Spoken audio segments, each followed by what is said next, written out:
Theme क्या है? Meta theme is the by product of syllabus. जो यूपीएससी का ब्रॉड सिलेबस मेंशन है, वहां से यू हैव टू आइडेंटिफाई कि कहां से क्वेश्चन पूछा गया है। इसलिए जो सिलेबस की इंपॉर्टेंस है वो बहुत ज्यादा जरूरी है। You must remember, you must cram the syllabus कि कहां से टॉपिक आया है, कहां से क्वेश्चन आया है, क्या क्या सब पार्ट्स बन सकते हैं। अगर आपको सिलेबस याद है तो आई एम प्रेटी श्योर कि you will get more than average marks. अगर आपको केवल सिलेबस याद है तो कैसे, हम उस चीज को देखेंगे। क्वेश्चन नंबर 1 2022 का क्वेश्चन है, how will you explain that the medieval Indian temple sculpture. Question is demanding, question क्या कह रहा है, what is the demand of the question, how you will explain. सबसे पहले Meta theme you have observed कि sorry question क्या explain कर रहा है, किस चीज को, explain the medieval Indian temple sculpture को रिप्रेजेंट करना है बस। Medieval Indian temple sculpture represents what social life of those days. How will you identify, how will you answer कि जो medieval Indian temples थे they were and उनमें भी जो sculpture थे they were representative of the social life of those days. अगर आपको syllabus याद होगा तो you will answer this question satisfactorily. देखेंगे हम कैसे।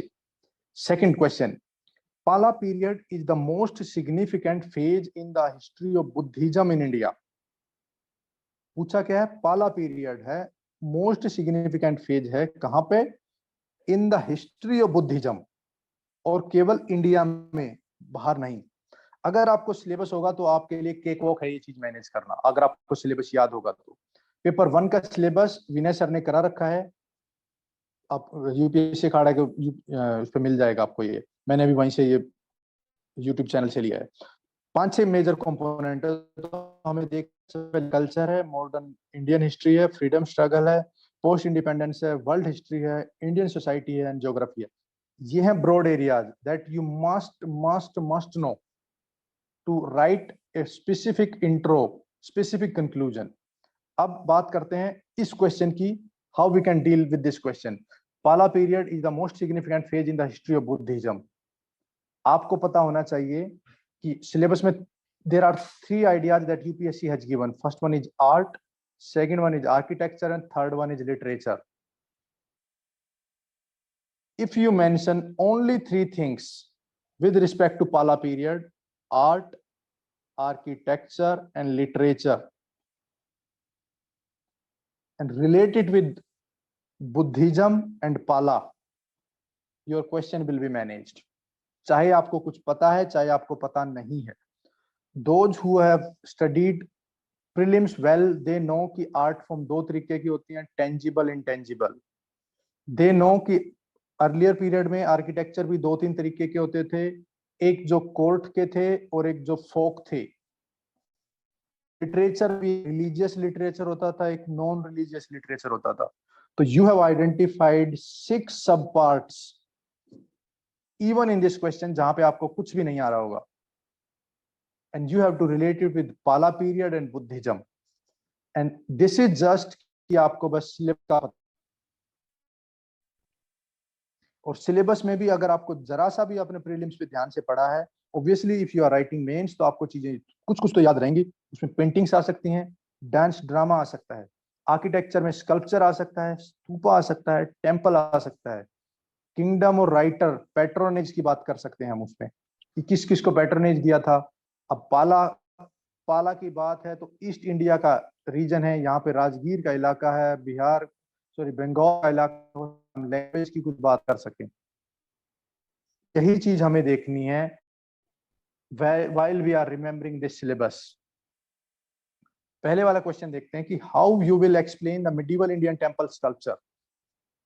हमें केवल क्या पता है, हमें केवल ये चीज पता है सिलेबस की कि वहां पे कुछ पेंटिंग्स थी। Any day you can write कि yes, in temples the paintings represent the social life, the dance themes are related to life and death of the individuals, the dramas are narrative in forms, हम ये चीज हमें अगर art का पता है तो हम ये चीज बता सकते हैं। स्कल्पचर की बात करें तो स्कल्पचर अर्जुन पीनेंस या डांसिंग जो नटराज है, what they are representing, these are sculptures, these are architectures जो रिप्रेजेंट कर रहे हैं सोसाइटी को। स्तूपा, स्तूपा में तो नहीं आएगा, temple, wall of the temple, उन पे कैसे कहानी महाभारत एंड रामायण के नैरेटिव्स हैं and they are representative of the society. ये चीज हम इसमें मेंशन कर सकते हैं just by remembering the broad themes of the syllabus. और अगर आपको कोर थीम्स पता है तो कोर थीम्स तो पेपर 2 सोसाइटी सोशल जस्टिस के लिए बहुत जरूरी हैं। You have to just mention the different parts of the social justice और the society in your answer और आपका answer by and large prepare हो जाएगा। तो please give focus on the syllabus also to cram the syllabus। यहाँ पे पढ़ा है ये स्ट्रेटजी फॉर सिविल सर्विसेज में, आप इनको याद भी कर सकते हैं, विनय सर ने तरीके भी बताए हैं सारे सब सिलेबस को याद करने के। 3-4 चीजें और भी इसमें हैं, ये दोनों जो इंपॉर्टेंट हैं इस पे भी हम बात करेंगे।